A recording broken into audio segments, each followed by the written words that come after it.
Hi guys, my name is Sachit and you watching SS ज्ञान गुरु। So guys, कैसे हैं आप सब? उम्मीद करता हूँ अच्छे होंगे। दोस्तों, सबसे पहले आप लोगों को स्वतंत्रता दिवस की हार्दिक शुभकामनाएं। और आज की हमारी जो वीडियो है वो स्वतंत्रता दिवस है, जो हमारा इंडियन नेशनल फ्लैग है उससे रिलेटेड कुछ क्वेश्चन हैं, उनके बारे में हम इस वीडियो में डिस्कस करेंगे, जो आपके लिए काफ़ी इम्पोर्टेंट होंगे। आप इस वीडियो को लास्ट तक ज़रूर देख लीजिएगा, जिससे आपको ये क्वेश्चन आ जाएंगे तो आपके एग्ज़ाम के लिए भी काफ़ी इम्पोर्टेंट होंगे और हमारे देश से रिलेटेड, हमारे राष्ट्रीय ध्वज से रिलेटेड हैं, तो ये हमको आने भी चाहिए। तो चलिए देखते हैं। जो राष्ट्रीय ध्वज होता है, तो राष्ट्रीय ध्वज किसी भी देश की स्वतंत्रता और संप्रभुता का प्रतीक होता है। और भारतीय राष्ट्रीय ध्वज को 22 जुलाई 1947 को संविधान सभा द्वारा अपनाया गया था। और इस जो हम ये सेट प्रश्नोत्तरी सेट में टोटल 9 राष्ट्रीय ध्वज से रिलेटेड इंपॉर्टेंट क्वेश्चन से करवाएंगे आपको, जो IAS, IPS, IAS, PCS, SSC जैसी परीक्षाओं के लिए काफ़ी उपयोगी हैं। तो देखिए, हम फर्स्ट क्वेश्चन से स्टार्ट कर लेते हैं। पहला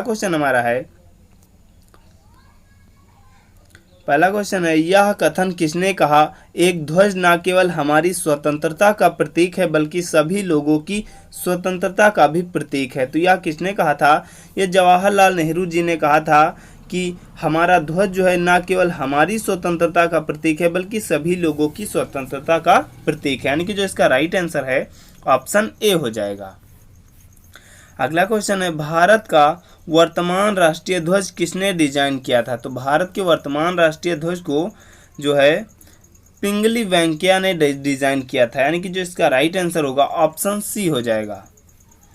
अगला क्वेश्चन है, कब राष्ट्रीय ध्वज के बीच चक्र ने चरखे को बदल दिया था? तो कब बदल दिया था? 1947 को बदल दिया था। यानी कि जिसका राइट आंसर ऑप्शन डी हो जाएगा।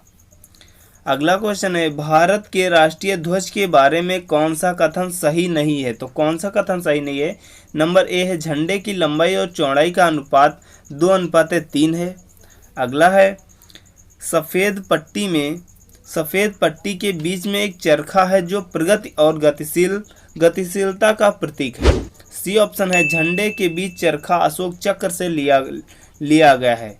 और डी ऑप्शन है, चरखा का व्यास ध्वज की सफ़ेद पट्टी की चौड़ाई का लगभग 3/4 है।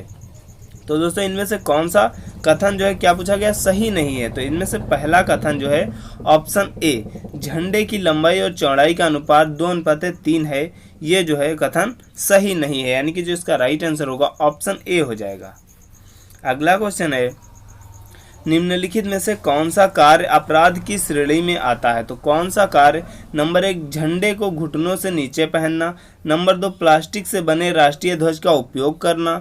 नंबर 3, व्यवसाय या पेशे के लिए राष्ट्रीय ध्वज का उपयोग। और ऑप्शन डी है, उपयुक्त सभी। तो ये जो उपयुक्त सभी option A, option B, option C, इन तीनों जो है ये रॉन्ग है। ऑप्शन डी सही आंसर है। अब देखिए, अगला क्वेश्चन देखते हैं, राष्ट्रीय ध्वज फहराते समय कौन सा रंग सबसे ऊपर रहता है? तो राष्ट्रीय ध्वज फहराते समय केसरी रंग सबसे ऊपर रहता है। यानी कि जो इसका राइट आंसर होगा ऑप्शन सी हो जाएगा। अगला क्वेश्चन है, राष्ट्रीय ध्वज में प्रयुक्त सफ़ेद रंग का क्या मतलब है? तो सफ़ेद रंग का मतलब क्या होता है? विचारों की सत्यता और पवित्रता। यानी कि जो इसका राइट आंसर होगा ऑप्शन बी हो जाएगा। अगला क्वेश्चन है, राष्ट्रीय ध्वज कहाँ फहराया जा सकता है? तो राष्ट्रीय ध्वज जो है राष्ट्रपति भवन में, संसद भवन में, आम लोगों के घरों में। और ऑप्शन डी है, उपरोक्त सभी। तो उपरोक्त सभी इसका सही आंसर हो जाएगा, क्योंकि राष्ट्रीय ध्वज को कहीं भी फहराया जा सकता है। और देखिए, ये कब कहा गया था, इसका स्पष्टीकरण होता है 26 जनवरी 2002 से राष्ट्रीय ध्वज कोड बदल दिया गया। अब भारतीयों को कहीं भी किसी भी समय गर्व से राष्ट्रीय ध्वज फहराने की स्वतंत्रता दी गई है।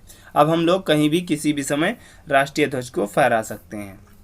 अगला क्वेश्चन है, किस अनुच्छेद के तहत सर्वोच्च न्यायालय ने राष्ट्रीय ध्वज को मौलिक अधिकार के रूप में फहराने का अधिकार घोषित किया था? किस अनुच्छेद में?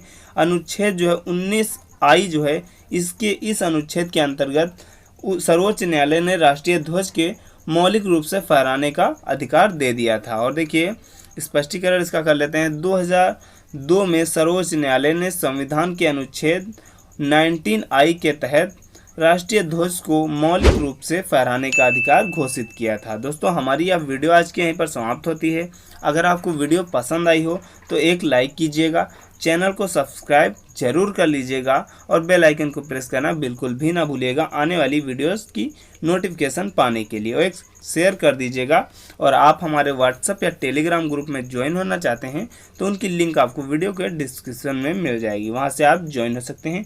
वहां पर आपको बेस्ट स्टडी मटेरियल मिलता है। तो मिलते हैं अगली वीडियो में, तब तक के लिए जय हिंद।